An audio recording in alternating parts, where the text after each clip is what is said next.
Oh, there's a flare. Look at that diamond ring. Look at that. Oh my God. Diamond ring. Ah. What you're hearing there is pure excitement captured from the total solar eclipse. That was back in March of 2016. Passengers aboard a perfectly timed Alaskan Airlines flight enjoyed the spectacle 35,000 feet up in the air. That is just phenomenal. And eclipse chaser Mike Kentrianakis was one of the lucky ones that was on board that flight.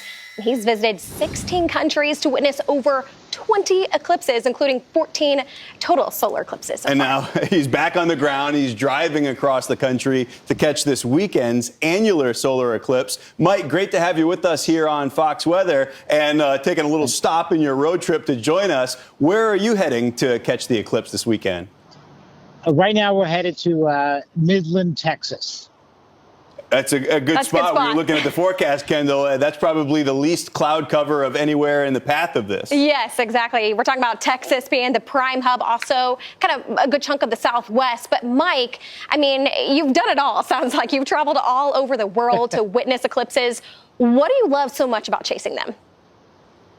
Oh, that is just so hard to explain. I'm always asked that question. I think the only way to describe it is tell somebody to go and see it themselves. But it is the most awe-inspiring experience in nature for me. And I've been doing it since I was 14 years old after I saw my first one.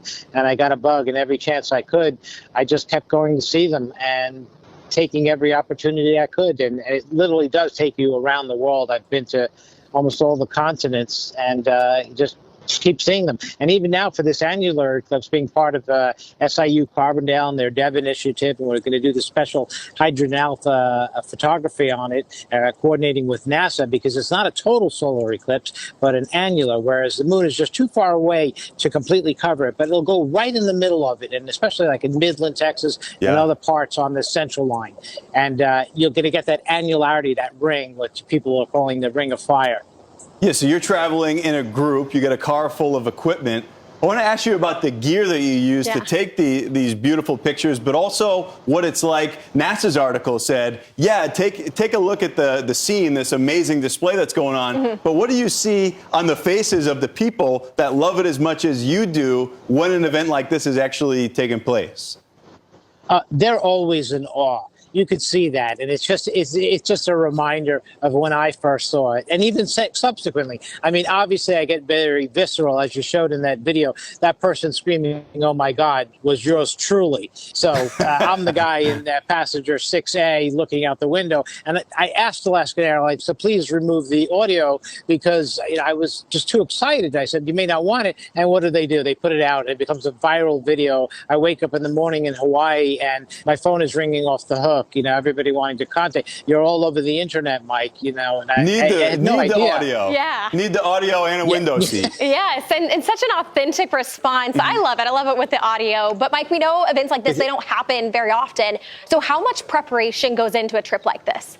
Oh, this one is huge, and for an annular eclipse, this is the biggest one I've done. And SIU Carbondale has gone all out. I don't know if you remember in 2017, the media descended upon them. They had every news crew and international newspaper and such, and the international crews down there. And I helped work with Bob Baer to put it together, and it was so successful. They're doing it again. They're the crossroads of the total solar eclipse, and it's happening again on April 8th, 2024. So we're just starting those preps, and we're using this as like a dress rehearsal with the equipment, and we're doing some mobile, it's really sophisticated equipment that can do live video and send these really detailed images live right away, and it's right in the back of this Jeep that's right in front of me here. Yeah. And so I'm really excited about it. Every time is exciting. New technology.